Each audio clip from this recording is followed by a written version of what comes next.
past from 10 days later, it's 10.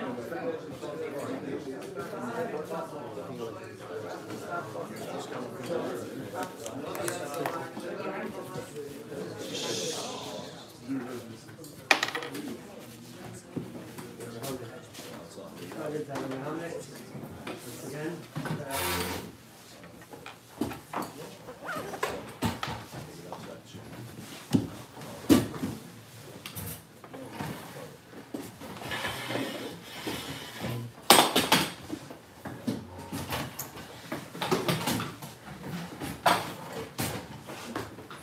The Gemara in the last paragraph of Brachos, Kaikaroya, it begins, the whole paragraph, the first mission begins by saying, Haroya Mocha,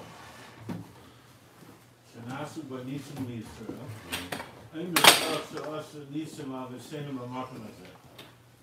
So it starts off by saying that you see a place which is famous for miracles happening to the Klal Yisrael.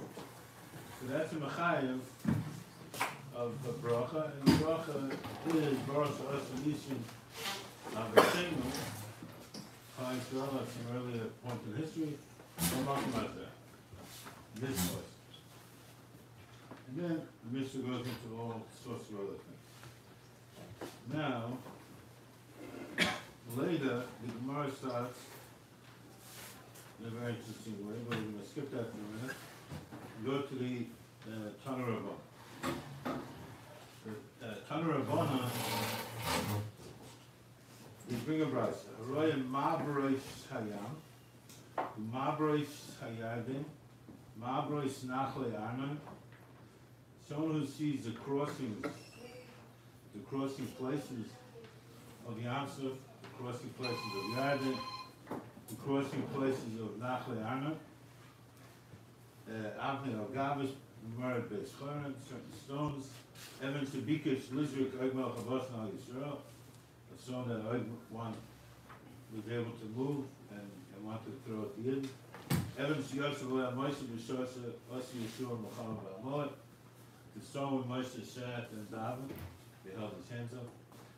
The Ishtay Shalot. Suddenly we had Ishtay Shalot. Where'd that come from? Okay, and so the Brisa says that you make these brachas, and then it starts going through how do you know that. So Rashi does a very interesting thing here. Let's go back on the Mishnah. But the Mishnah only said this one line, and then went off into a lot of other things. So the one line, Mokum Shanasu B'Nisim Yisrael, Rashi says, like those that we're going to later tell you about in the Brisa. Ma'abrois Hayam V'Yarden V'Nachle Arnon B'Chol. He picked 3 lists from that list, and he used the word Ma'abrois as he only used it once as an adjective for all 3. Ma'abrois Hayam, Vayadim, and Nachle Arnon, which seems like a fair enough type of kitzer to use, because the Brisa said Ma'abrois on each one. So Rashi says they're all Ma'abrois, so he prefaces it, Ma'abrois Hayam, Vayadim, Nachle Arnon.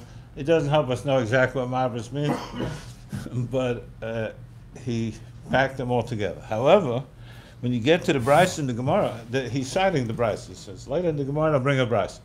When you get to the Brisa, all of a sudden Rashi is super makbid, as the Brisa was, but he follows the pattern and used the word Ma'abrois 3 times. Diba Masko Ma'abrois Hayam, Diba Masko Ma'abrois Hayarden, Diba Masko Ma'abrois Nachle Arnon.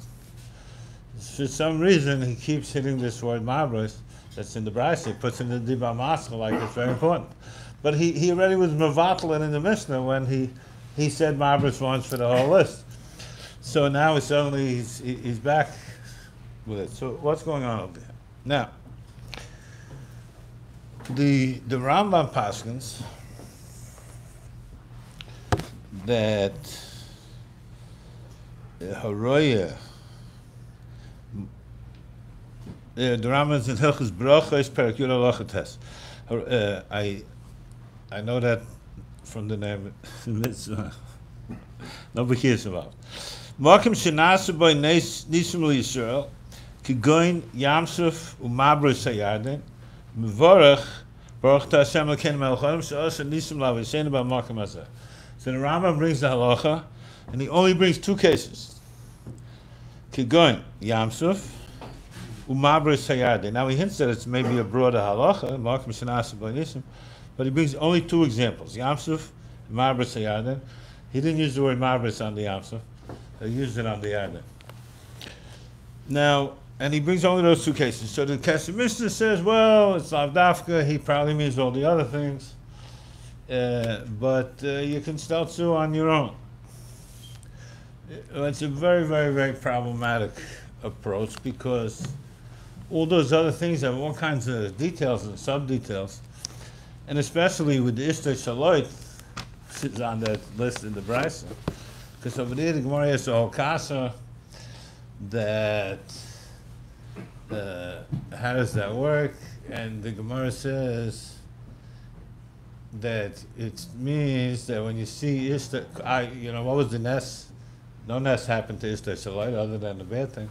So Gemara says, no. When you see Ishtar Shaloit, you make Baruch Dayanemes. And once you make the Baruch Dayanemes on her, you say to us in Nisim on the fact that Hashem saved Lot, which Rashi says is really a necessary ditch for Avram. So there's a whole elaborate, complex narrative that's involved in that bracha. For to say that the Rambam just skipped it because he brought you the first two cases and you can figure the rest out on your own, you can't. I mean, it's impossible. No one's that big of a genius to know that Yamsuf and Yarden, and you're going to figure out the Evan from Agmal Chabas. It's just not a plausible thing to argue. So, I'll bet the Heilige Kesef Mishnah times like that. But Lulei Dvorah, the Chayda Rambam, the Pashtus is really pasking against this Bryce. And he's only picking those two things. And the truth is that in a certain way, arguably, Rashi did that also. So let's set this up as a kasha on both Rashi and the Rambam. Because we saw Rashi said, if you go in the house to Tanu Kaman, Marba Sayam, he said 3, the Rambam said 2. And then he goes v'chulu, and so in a certain way, it's if we're going to come out saying that the Mishnah is cholik on the Brisa, which sounds like what Rashi is doing here, because he says the katani l'kamon, the pshat is in the Klali Rashi, it says whenever he says l'kamon, it means far away. It's not far away. It's right on the same page.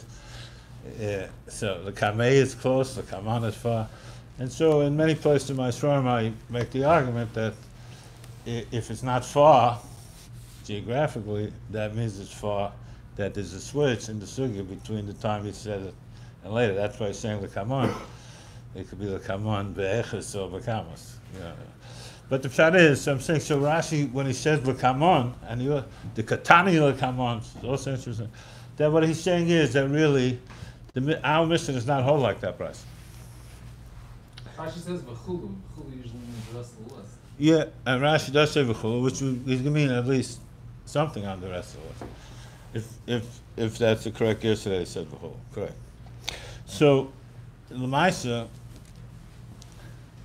Rashi only cited 3 things on the Mishnah with a v'chulu, and the Rambam cited 2 things. The halacha l'maisa, paskin, 2 things. The first 2, which is the big 2 of Yamsuf and Yarden.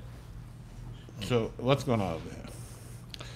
So let me go off on a little bit of a tangent. The 20 minutes is not an opportunity to pursue a lot of tangents. But there's this whole thing that in the first line of the Gemara says like this, according to Rashi's Gershom. How do you know that you make a bracha on a nes? So Yisro said, Baruch Hashem, that's the marker that you have to make a bracha on a nes. Which is a very unusual thing for Gemara to bring a marker from a pasuk about a bracha. And are the pasukim really naming on that it's a kind of a daraisa? Is it treated differently than other brachas? Do you say suffix daraisa l'chumra on this bracha like Baruch Samazim? Doesn't seem like it. So it's a little odd here, this thing that before we quoted the Brisa, which Rashi says you need right away because you don't even know what the Mishnah is talking about till you learn the Brisa. But they did an interlude here and they brought in that Rabbi Yochanan has a pasuk. What's the pasuk? Because Yisro said Baruch Hashem. So now, again, we'll try to go as quickly as we can. There's a tangent that's involved here in that Yisro, Klal Yisrael is criticized in the Gemara in Sanhedrin for the fact that Yisro had to say that. The Gemara says, Sanhedrin of Tzag Dal Namanal, Tanei Rav Pius, he says, Gnai,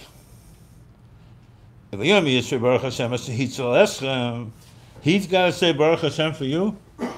Tana Mishum Rav Papayas, Gnai Hu L'Moishe V'Shishim Riboy, Shali Amru Baruch Ad Sheba Yisrael V'Amar Baruch Hashem.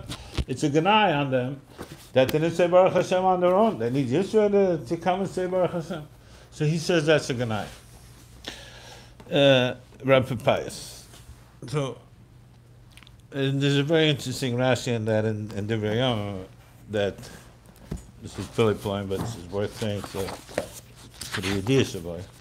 So Rashi in Divrei Yom says, we know every day we say in davening by Baruch David. So in by Baruch David, Perek Chavtes Pasuk Good. So David says, Baruch Hashem, Elokei Yisrael Avinu Me'olam Ad Olam. So David says, Baruch Hashem Me'olam Ad Olam. So Rashi, he did that to take off the Ganai from Yisrael. Very interesting Rashi. Oma David made a cheshbon like this. Ger echad ha-Yisrael ben sheish mi'asalaf. His one ger came along. V'yama Baruch Hashem asher-hitzol esrem. G'na godlu zeh l'chol Yisrael. What an embarrassment. One ger said what we should have all said. V'ani hareini moisef v'baruch HaKadosh Baruch Hu yosem Yisrael Baruch et Hashem l'kei Yisrael avinu me'olam ad olam. So David, to make a tikkun on what Yisrael, that we needed Yisrael, so his tikkun is he's going to say better than Yisrael. He's going to like to the me'olam ad olam stickle.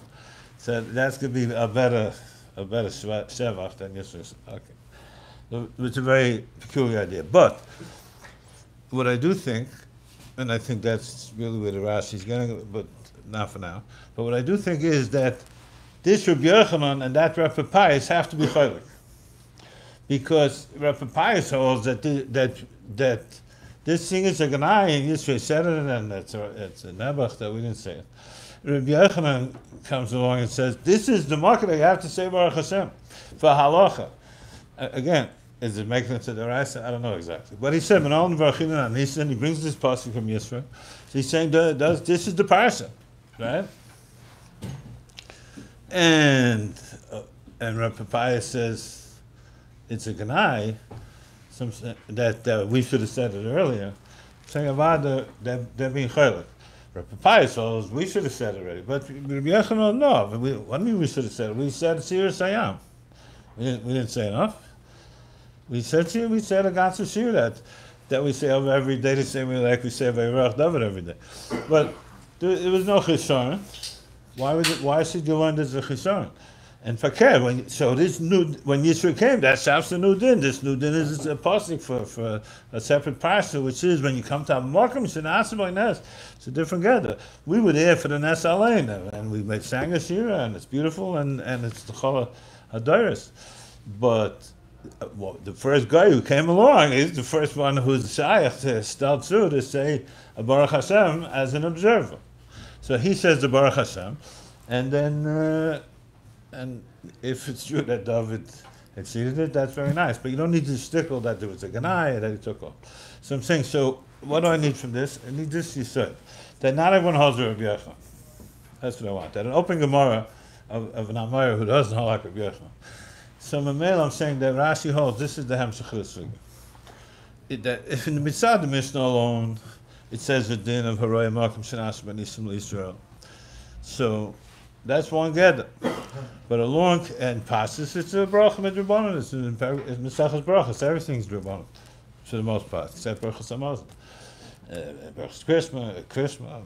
But the point is, passes. Assuming our starting point is it could be a drabanan. All of a sudden, he has a manol hanimili, a manol, and he's got a pasuk. So we're giving it a different flavor, and then we bring this brisa because we're trying to tie that this brisa is gebayt on his halacha. The brisa, not like our Mishnah, holds that and the Rashi says, what's the difference? The brisa holds you need to see mabros, you need to see the Evan, you need to see even the Eshes Loit. It's a dogma of a zach that's this big pillar of salt standing there in the middle, because it's like a special din that when a Nes left something behind, and look at what Rashi says on Mabras Yamsuf. Mabras Hayam Makom she'avri Yisrael b'Yamsuf. It's a specific Makom that was Avri Yisrael. So I don't know what was there in those days, but some kind of furrow, some kind of a track, something would remain that when you went to Yamsuf, which is hundreds of miles, I don't know how long, but you could identify the place where the Yidden war because there was some aftermath that lingered over there for so many days. And so that's the Mechayev. The Mechayev is when a Nes becomes part of the Bria Alein, and the Zecher of it is the Cheftza, it's here. So that's the Mechayev. That's a different gather than saying, oh, well, we have a historical memory, we come to place, and the Klal Yisrael had Nisim over there. Okay. So now to our parsha. So what was one of the things on this list? Nachli Arna. Frekti Gemara. Well, Mabros Nachli Arna. Frekti Gemara, what do you mean? Bishloim Yamsuf, very good. V'yovi Yisrael b'toch Yam b'yabasa, which I think we're learning b'toch Yam, it's a word. B'yabasa, there was a toich, something got shaft over there that lingered. And then it says, and Yarden, v'yamdu akahana, soich Yarden. So I think they're learning up, but there's a mabras, something remains. Oh, what about El Mabras Nachli Ai Noin Menolam? To Siv, Al Ken Yamru b'Sefer Muhammad Hashem, Es v'hei b'Sufa. What Es v'hei b'Sufa? But I mean, all seers have a little bit of mysterious language to it. It's sort of a mahalach of seers.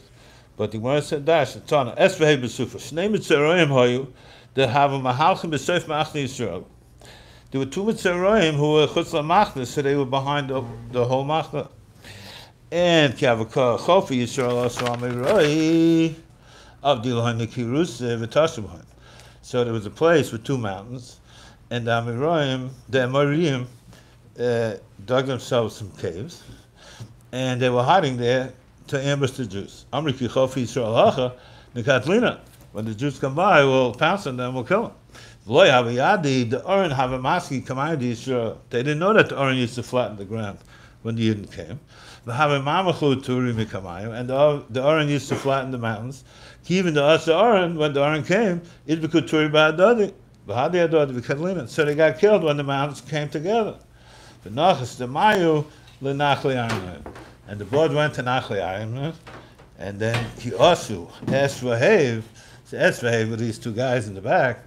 And when they came there, everyone had passed already. But Chazu Dam and the Kanafim Beni Turi, they saw blood between the two mountains. Also, Amrli Yisrael, V'Amrashir. So they went and told the Yidden this Mardik thing, and the Chapa went on. So then they said a shir. So now you look at Rashi al Torah, he avoids this whole story of that Esvahev told it to them. Rashi says the same nest he brings from the Tachuma, the two mountains. But he doesn't tell you that Esvahev Mitzrayim. And so the whole Gemara is a modern Gemara. They're telling you there were two guys in the back, they're Mitzrayim. And then also they're telling you that this nest is like a coincidence. Because it says the Abishah did it every mountain they came to. And then Miriam, they were a bunch of idiots who didn't know that. I mean, they didn't get the memo. So Miriam are hiding between the two mountains. Oh, you can't go there. That's the worst place. But it's a very unusual way of making a nest, where the whole thing is nishken net. I mean, it's a nest medium, a nest medium, and a nest. But I mean, it's every time they come to a mountain, there's this nest.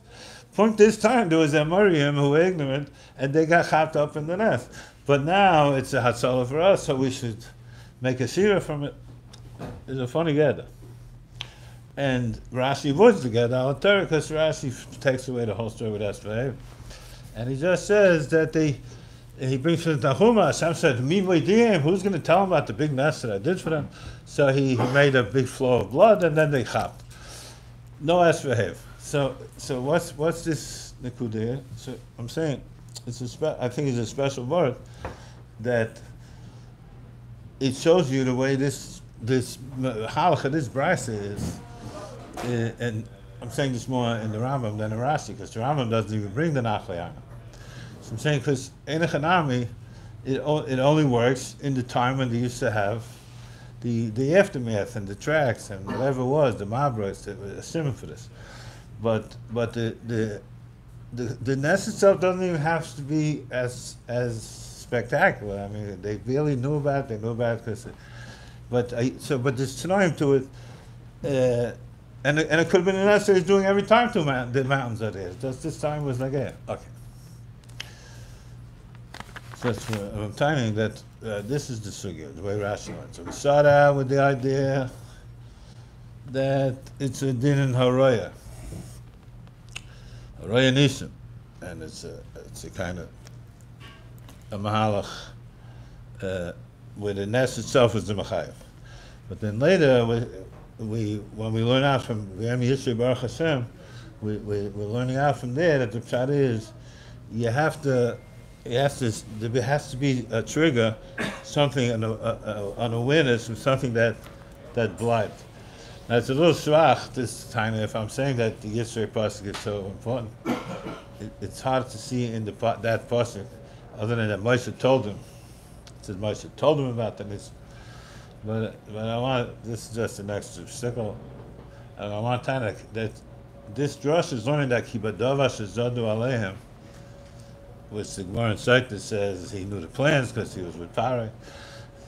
But I'm saying in this drush, the hilchasi, that they're learning that it means he saw the simonim. That's what he's finishing by saying.